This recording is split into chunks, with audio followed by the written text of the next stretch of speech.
Sunrisers Hyderabad का bowling lineup पहले कुछ इस तरह दिखता था और अब कुछ इस तरह दिखता है। अभी मैं गाली नहीं दे सकता, फैमिली देखती है। जहां एसआरएच की टीम 2024 तक अपनी बॉलिंग के लिए जानी जाती थी, वहीं 2024 के बाद से एसआरएच सिर्फ अपनी बैटिंग के चलते ही फेमस है। आईपीएल 2026 से पहले अगर किसी एक टीम के बारे में सबसे ज्यादा कंफ्यूजन और डिबेट है तो वो है सनराइजर्स हैदराबाद, क्योंकि एक तरफ एसआरएच के पास ऐसी बैटिंग फायर पावर है जो किसी भी दिन 250 का स्कोर बना भी सकती है, और दूसरी तरफ उनकी बॉलिंग लाइनअप ऐसी है जो उसी मैच में 250 कंसीड भी कर सकती है। तो आइए आज के इस क्रेक्स ओपिनियन वीडियो में बात करते हैं कि किस तरह एसआरएच आईपीएल 2026 के ऑक्शन में पूरी तरह फेल रहे।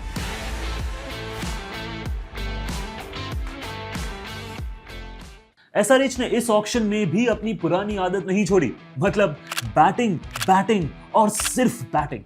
ऑक्शन टेबल पर बैठकर लग रहा था जैसे मैनेजमेंट का एक ही एजेंडा हो, रन्स रुकने नहीं चाहिए। They came to the auction with the third highest purse of rupees 25.50 crores। हालांकि उन्होंने अपना मैक्सिमम पर्स टॉप ऑर्डर और मिडिल ऑर्डर बैटर्स पर खर्च कर दिया। They spent 13 crore rupees on Liam Livingston। I mean, power hitting की क्या कमी थी टीम में जो लियम लिविंगस्टन को साइन किया एसआरएच।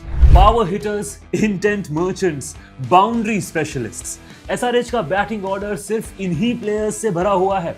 अगर पिच फ्लैट हुई, ड्यू आई और टॉप ऑर्डर चल गया तो 250 प्लस का स्कोर उनके लिए ड्रीम नहीं बल्कि रूटीन हो सकता है।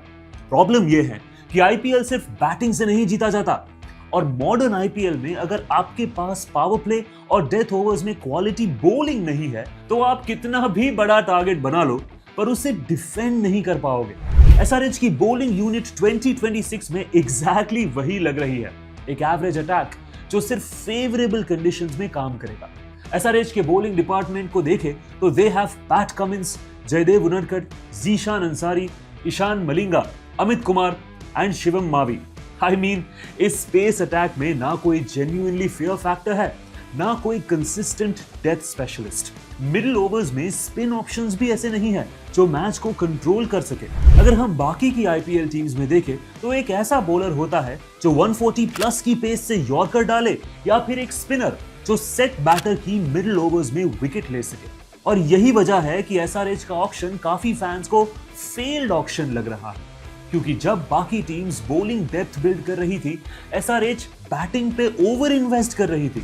आईपीएल 2025 में ही हमने देखा कि जिस तरह आरसीबी ने अपने बॉलिंग डिपार्टमेंट पर काम किया, they won their first trophy. But SRH की सोच ऐसी नहीं है।